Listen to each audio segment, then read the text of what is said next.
May 24th, 2008 was a beautiful spring Saturday in the state of Vermont.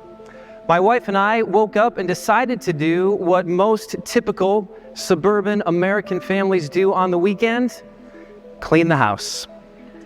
Spring cleaning, to be exact, was the job. I volunteered to do the garage. It was very nice outside that day. Also, it seemed a more manly job than having to scrub the toilets, if you know what I mean. I thought that my 5-year-old son would probably enjoy cleaning the garage with me. It had been a long, hard winter, and a lot of dirt and mud and clutter had piled up in the garage. And I remember thinking the best route would probably be pull everything out, hose it all down, and then return everything in a nice, orderly, organized fashion. So this is what we did. And it worked well until my son grabbed his first box of toys and he walked it out into the driveway where he found his baseball bat and his baseball.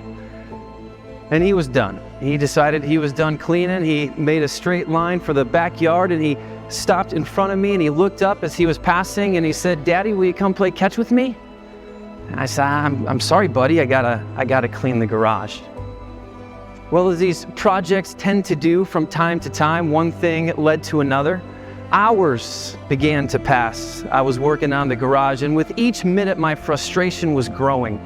My 80-year-old neighbor noticed the frustration on my face and in my shoulders, and she came walking over, I think, to encourage me, and she said sarcastically, "Oh, the joys of home ownership."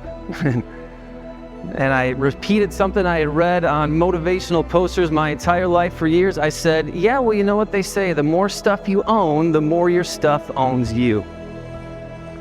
And she responded by saying, "Yeah, that's why my daughter is a minimalist. She keeps telling me I don't need to own all this stuff." I remember standing speechless in front of her, as if for the first time in my life, the idea surfaced that I didn't have to own everything. I remember looking at the pile of things in my driveway, dirty and dusty. I'd spent all morning cleaning. I remember looking and seeing the most important thing in my life alone in the backyard. And I had a sudden realization. Everything that I owned was not bringing purpose or worth or value or lasting joy into my life. Not only were my possessions not bringing those things into my life, they were distracting me from the very thing that did.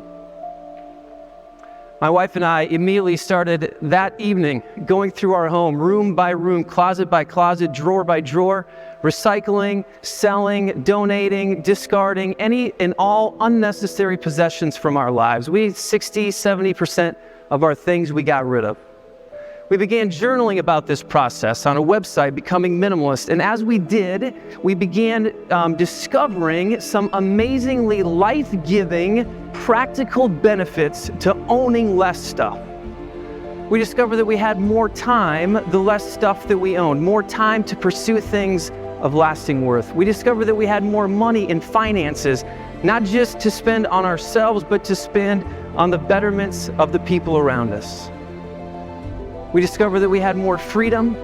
We discovered that the less stuff we owned, the less stress we experienced in life. We discovered a more beneficial way to live for the environment, as well as a better example for our children. As we began to live with less stuff, we opened up our hearts to gratitude and generosity and contentment. For the first time, we could stop comparing our lives with our neighbors' lives. And as we took a step back from the consumer-driven culture that we live in, we began to discover that there is actually more life to be found in owning less than can be found in owning more. We found new opportunities to pursue our greatest passions, and we discovered ultimately that our lives are far too valuable to waste chasing possessions. And so is yours.